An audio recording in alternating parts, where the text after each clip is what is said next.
Hey everyone, and welcome to another CT photography tutorial. On this tutorial, what we're going to be doing is we're going to be using Photoshop to do a quick skin retouch. Now, we don't all have a whole lot of time to do a master plastic skin beauty retouch, but sometimes you want a more natural look, something that looks a little bit more elegant. And this is kind of exactly that. It takes about 10 to 20 minutes to make a really good final result. And the more you do this, the quicker you learn it, the faster it becomes. So we're just going to go ahead and jump right into it. But first, make sure to like and subscribe in this video if you do end up liking the video, as well as you can check out all my other videos on CherokeeTurner.com, as well as on my Facebook at facebook.com/CherokeeTurner-Photo-Video. Right off the bat, we've got this photograph that I took way back in the the during times. That would be 2021. So we're going to go ahead and duplicate that. So we're just going to drag that down. We're going to go ahead and hit this plus button, and then we're going to go ahead and hit this little button right here, which is the healing brush tool. So what we're going to be focusing on is the texture. So she has a lot of great texture on her skin, but we want to get rid of some things we want to keep, but we want to keep a lot of this because this is her real skin. We just want to get rid of some things that are just little annoyances and things, you know, that the client might want to get rid of. So we're just going to go through here and get rid of some of these blemish marks. And there are several ways to do skin retouching. This is just one of the quicker ways I've kind of developed over the years. Several people use clone stamp. Some people use patch tools. Some people use the healing brush tool. I mean, I like the healing brush tool because it kind of mixes patterns with several different other techniques of blending the skin layer. And one thing you always want to make sure to do is try to sample somewhere close to where you're kind of fixing some skin, because as you can see, we've got some really high texture here, but then we've got some depth of field fall off. So on this depth of field fall off, we kind of want to sample around where that depth of field fall off is. That way we don't get a weird, really sharp texture and a depth of field fall off texture. So we want to go ahead and just try to minimize that as much as we can. Get rid of some of these bumps and just kind of smooth out the skin just a bit. And I'm going to try to keep this down to as quickly as I can. That way we can get on to the other part of the tutorial.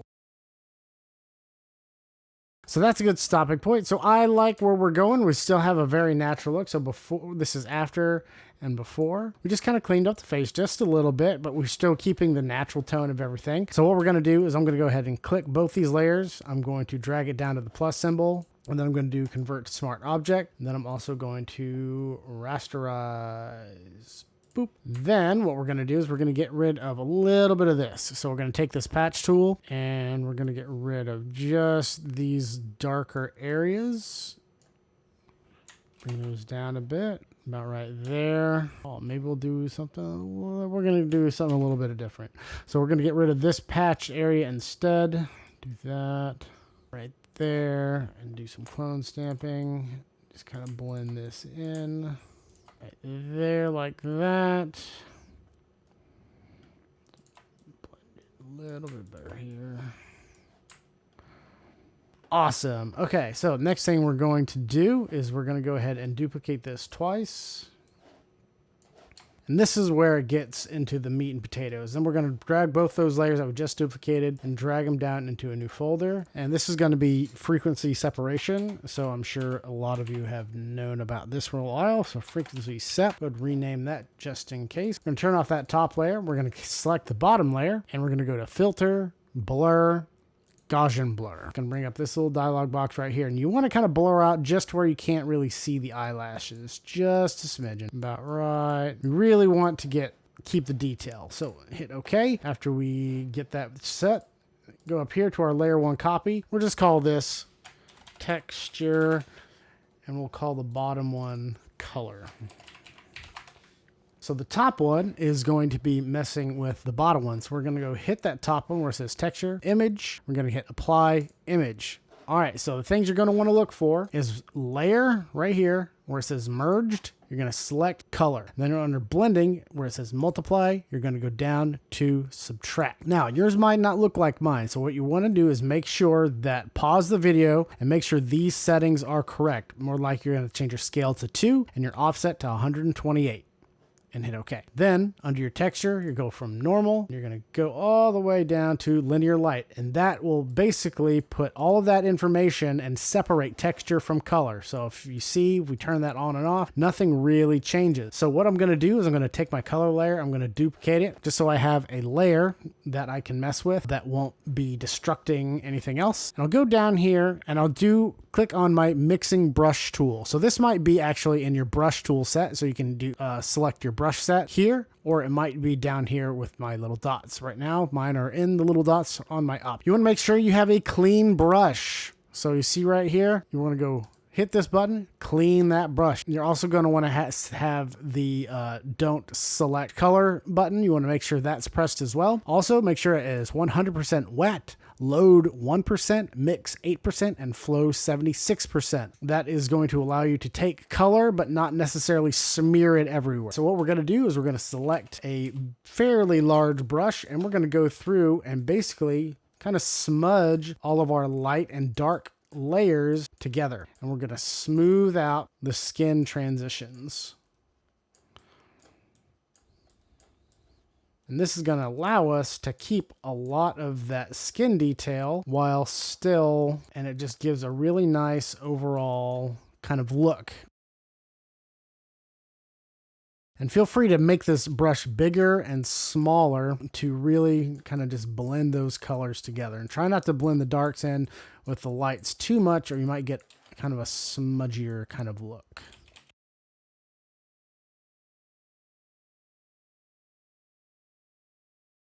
All right, now that we've got a fairly decent look going on, we're going to go ahead and make a fairly large brush, and we're just going to kind of blend more together, make an overall wash. About like that. So we're going to go ahead and do it before and after. So before, after, before, after. And it's not bad, but there's still a couple of things that we're going to do. So we're going to go ahead and click this little bottom layer right here, which is an adjustment layer. And we're going to go hit curves.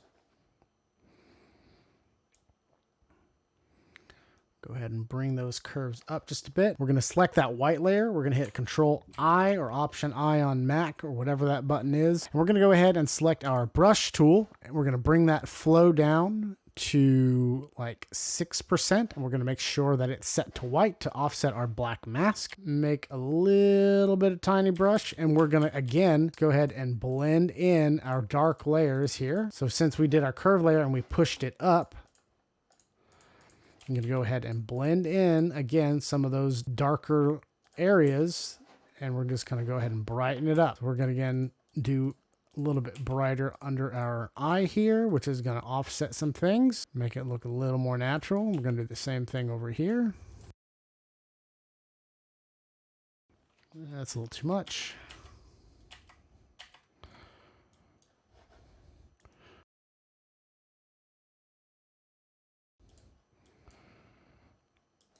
Love those smoky eyes. I remember this photo shoot. I love doing this photo shoot. All right, so there's that about right there. And you can do the same thing. You can do, again, select that adjustment layer and then go back down to curves. And this time, instead of going up with your curves layer, go down with your curves layer. And again, select that white mask and hit Control I or Option I on Mac. And then bring down some of these larger, brighter areas. Or even go in and darken up these transitions from your lights to your darks. And that'll help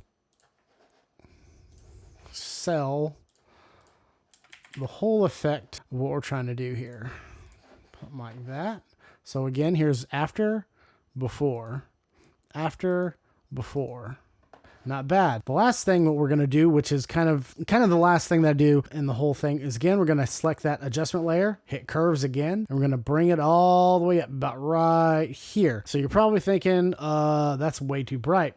You're correct. Right over here in this invisible space under your curves layer, double click right here.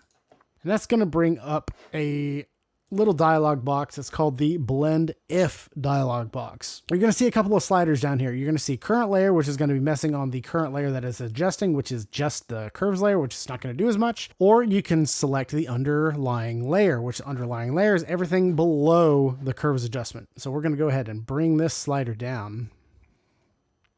And we're just going to focus on this skin texture. Now this is pretty good about right here, but that looks a little odd. So what we're going to do is hit alternate, and we're going to click on the right side of this slider. We're going to bring this down, and that's going to let that fall off quite a bit here. So we're going to do that and maybe adjust it back and forth just a little bit, just to get a little bit of shine on her face, which is looking pretty good, which I like it about right there. We're going to hit OK.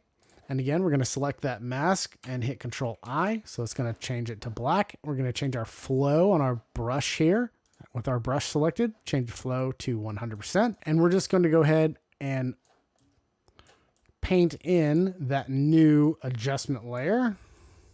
About right that, which I actually do not like it on this side. So we're going to go ahead and take that out.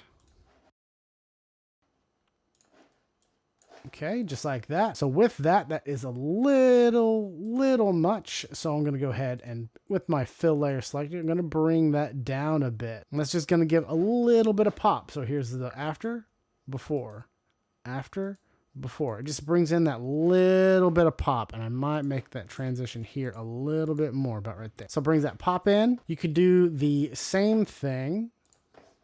So curves, and instead of going up, you'll go down. Double click.